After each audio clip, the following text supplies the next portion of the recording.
بسم اللہ الرحمن الرحیم۔ السلام علیکم، آپ دیکھ رہے ہیں یاسر ہب اور میں ہوں آپ کا میزبان محمد یاسر۔ معزز خواتین و حضرات، 11 مارچ 2011 کو جاپان میں آنے والے طوفانوں اور زلزلوں کی وجہ سے جاپان کی معیشت تباہ ہو کر رہ گئی تھی، اور ان زلزلوں اور طوفانوں کی وجہ سے لاکھوں لوگ موت کی گھاٹ میں اتر گئے تھے۔ ایک معروف ٹی وی چینل کے مطابق یہ وہ وقت تھا جب جاپان ایشیا میں چین کی مدد سے امریکن کرنسی ختم کر کے ایک نئی کرنسی لانچ کرنا چاہ رہا تھا، اور اس مقصد کے لیے جاپان کے صدر نے چین کے صدر سے بہت ساری ملاقاتیں بھی کر رکھی تھیں۔ لہٰذا ہم یہ کہہ سکتے ہیں کہ جاپان ایشیا میں امریکی کرنسی ختم کر کے اسے تباہ و برباد کرنے والا تھا۔ انہی دنوں امریکی وزارت خارجہ کی طرف سے جاپان کو ایک پیغام موصول ہوا کہ آپ اپنی معیشت کو ہماری پالیسیوں کے حوالے کر دو، ورنہ ہم تم پر سمندری طوفانوں اور زلزلوں سے حملے کر دیں گے۔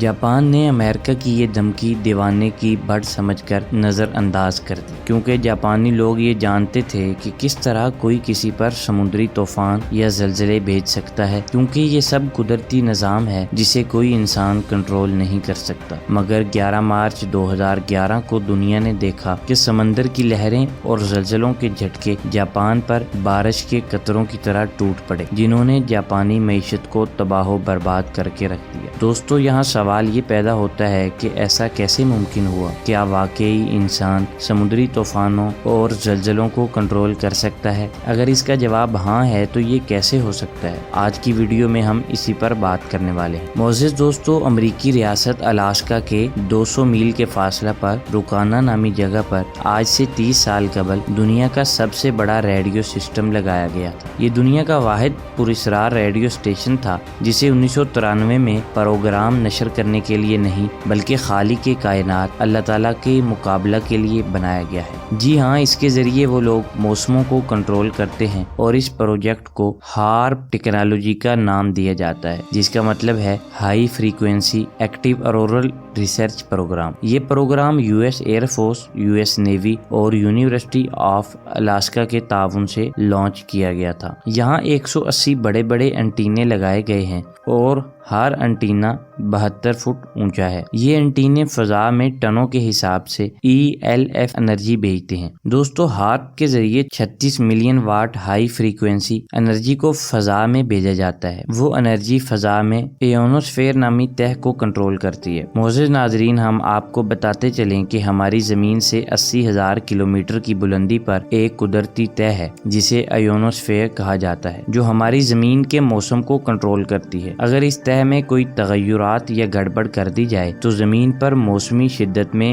اضافہ ہو جاتا ہے، اور زمین کے ارد گرد 6 مشہور تہیں جو سمندر، ہوا، فضا، خلا پر مشتمل ہیں، ان سب کو بھی یہی ایونوسفیئر کنٹرول کرتی ہے۔ سائنسدانوں کا یہ ماننا ہے کہ اگر ایونوسفیئر نامی یہ تہ قدرت کی طرف سے موجود نہ ہو تو ہماری زمین کچھ سیکنڈز میں جل کر راکھ بن جائے۔ لہٰذا اسی تہ پر کنٹرول کرنے کے لیے امریکی سائنسدانوں نے ہارپ پروجیکٹ کا آغاز کیا، اور یہ قدرتی تہ اب بڑی حد تک ان لوگوں کے قبضے میں جا چکی ہے۔ یہی وجہ ہے کہ آج کل ہم اپنے ملکوں میں بالخصوص اور پوری دنیا میں بالعموم شدید موسمی اثرات دیکھ رہے ہیں۔ کچھ علاقوں میں سردیاں لیٹ آنا شروع ہو گئی ہیں، جبکہ گرمیوں کا دورانہ دن بدن لمبا ہوتا جا رہا ہے، اور کئی صدیوں سے جمے ہوئے برف کے گلیشیئر پگھل کر سمندروں میں گر چکے ہیں، جس کی وجہ سے سمندروں کی سطح بلند ہو چکی ہے۔ لہٰذا آئے روز سیلاب اور سونامیاں جنم لے کر انسانی بستیوں کو تباہ و برباد کر رہی ہیں۔ خلاصہ کلام یہ ہے کہ امریکہ اور فری میسنز کے لوگوں نے یہ ٹیکنالوجی موسم کو کنٹرول کرنے کے لیے ایجاد کی ہے، تاکہ نعوذ باللہ خدا تعالیٰ کے نظام میں گڑبڑ کی جا سکے۔ معزز دوستو، اس منصوبے کو بنانے کے پیچھے آخر کیا چھپے ہوئے عزائم ہو سکتے ہیں؟ ان عزائم کا جواب سمجھنے کے لیے ہمیں 1400 سال قبل ہمارے آقا و مولا حضرت محمد صلی اللہ علیہ وسلم کے ایک فرمان کی طرف جانا پڑے گا، جس کو امام مسلم نے کتاب الساعت میں نقل کیا ہے۔ حضرت نواس بن سمان رضی اللہ تعالیٰ عنہ فرماتے ہیں کہ حضور اقدس صلی اللہ علیہ وسلم نے ارشاد فرمایا کہ دجال اس دنیا میں 40 دن رہے گا، اور اس کے حکم پر بارشیں نازل ہوں گی، اور وہ زمین کو حکم دے گا تو زمین سبزہ اگا دے گی، اور وہ زمین میں قحط لانے کی باتیں بھی کرے گا، اور زمین اس کے حکم پر چھپے ہوئے خزانے اگلنے لگے گی۔ جی ہاں، محترم ناظرین، اس حدیث مبارکہ سے آپ حضرات کے علم میں یہ بات آگئی ہوگی کہ موسموں پر دجال اور اس کی فوج کی دسترس قیامت کی قربت کی نشانی ہوگی۔ لہٰذا تمام حقائق سے یہ بات کھل جاتی ہے کہ ہارپ نامی یہ پروجیکٹ اسی سلسلہ کی ایک کڑی ہے جسے عالمی خفیہ طاقتوں کی جانب سے دجالی نظام اور دجالی راہ کو ہموار کرنے کے لیے تخلیق کیا گیا ہے۔